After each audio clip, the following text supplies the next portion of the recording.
rupiah kembali melemah terhadap dolar Amerika. Apa artinya bagi kita semua? Siapa yang diuntungkan dan siapa yang paling dirugikan? Di video ini kita akan membahas tuntas dampaknya, bukan hanya bagi pemerintah dan pelaku usaha, tetapi juga bagi masyarakat Indonesia. Mari kita mulai. Ada beberapa alasan utama kenapa rupiah bisa melemah. Pertama, penguatan dolar AS. Bank Sentral Amerika atau The Fed terus menaikkan suku bunga. Akibatnya investor global lebih tertarik memindahkan uangnya ke Amerika. Kedua, impor Indonesia yang lebih tinggi daripada ekspor. Kita membeli banyak barang dari luar negeri, mulai dari mesin, obat-obatan, sampai bahan baku industri. Untuk membayar semua itu dibutuhkan dolar dalam jumlah besar. Ketiga, faktor sentimen pasar global. Gejolak politik, perang, atau krisis ekonomi dunia sering membuat investor menjual aset dalam rupiah dan beralih ke mata uang yang dianggap lebih aman.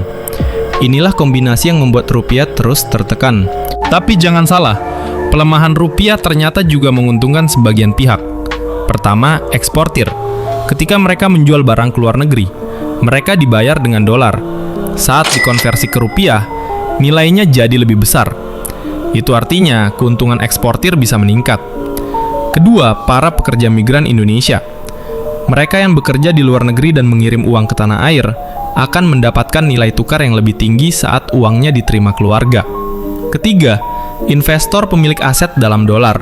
Mereka yang menabung atau berinvestasi dalam mata uang asing akan melihat nilai asetnya naik dalam rupiah.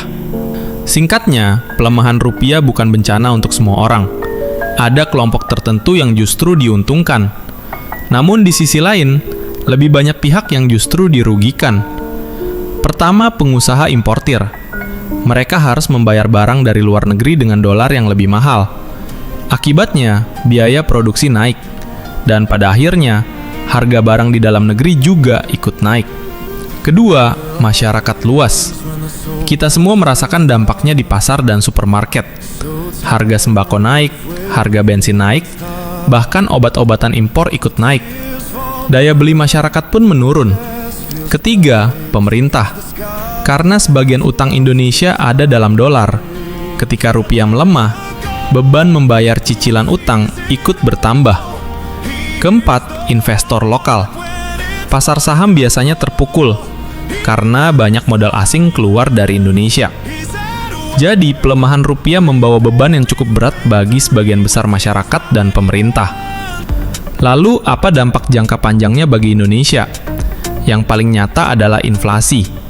Harga barang-barang kebutuhan pokok bisa melonjak. Hal ini menekan daya beli masyarakat dan membuat pertumbuhan ekonomi melambat. Cadangan devisa negara juga ikut terkuras karena pemerintah harus menggunakan dolar untuk menjaga stabilitas. Namun di sisi lain ada peluang. Pelemahan rupiah bisa membuat produk ekspor Indonesia lebih murah di pasar dunia. Itu artinya sektor ekspor, mulai dari UMKM hingga industri besar, berpotensi mendapatkan pasar yang lebih luas.